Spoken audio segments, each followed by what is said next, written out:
Hi, my name is Leslie Hamrick, and my husband Jim and I are the Hamrick team, and we're with Coldwell Banker Apex Realtors, and we work in the Dallas-Fort Worth area. We get a lot of questions from people about real estate, and one I just got recently was from an owner thinking about selling their house because it's a seller's market, and they wanted to know what they needed to do to get the house ready. Well, first of all, they did number one right. They contacted a realtor.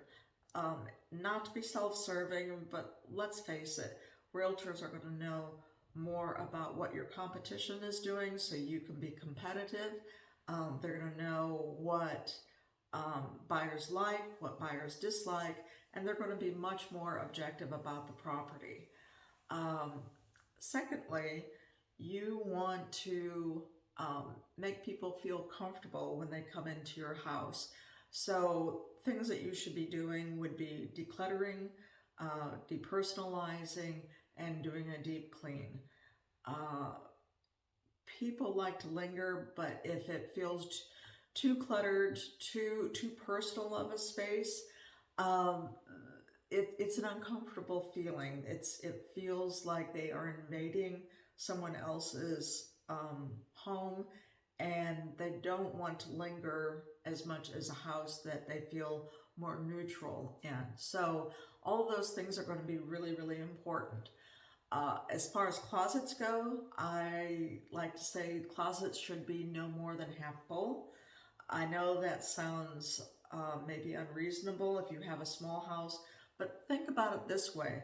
If you have a small house and don't have a lot of closet space, why would you want to announce it?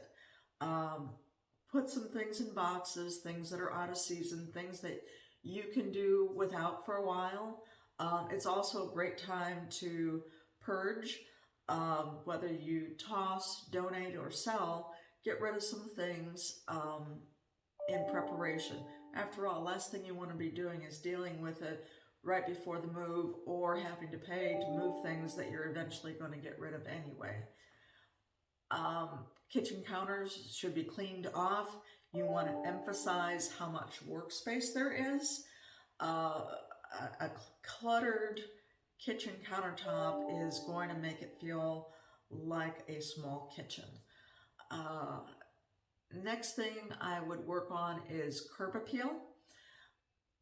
When somebody drives up, you want them to start to fall in love from the very moment that they see the house. I like to see houses pressure washed. I like to see the driveway pressure washed. I like to see the sidewalk pressure washed. It gets all of that dirt off the house, makes it look like it's been freshly painted. Um, Certainly when you're inside looking out and the windows are cleaner, it looks so much better. Um, Lawn should be mowed, lawn should be edged, bushes should be trimmed, they should not be touching the house. That's going to come up on an inspection. Um, I like to see a fresh doormat at the door and maybe a pot of flowers out there. It's those little extra touches that give a feeling of that the house has been loved. And buyers love to buy houses that are loved because they feel much more confident about it. The next thing that you should consider are repairs. I know sellers don't like to do repairs, but guess what? Neither do the buyers. And those kinds of things can eat away at your bottom line. Um, Sellers may want to do a pre-listing inspection as a punch list of things to do, or they can use it as a report to give to a potential buyer, so at least a buyer knows what they're getting into when they buy the house. It helps build that confidence, and they're going into a contract with their eyes open.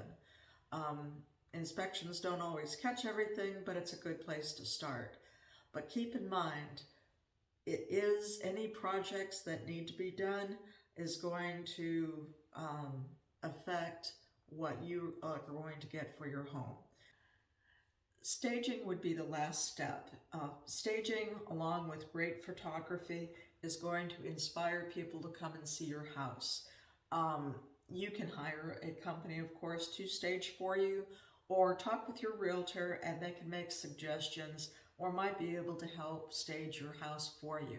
Just keep in mind that this is about uh, creating a feeling for the house that's going to help inspire people to make offers. I hope these tips have been helpful for you, and if we can be of further service, please reach out to us at thehammeringteam@gmail.com or call me at 912-270-8764. Just remember, who you work with matters.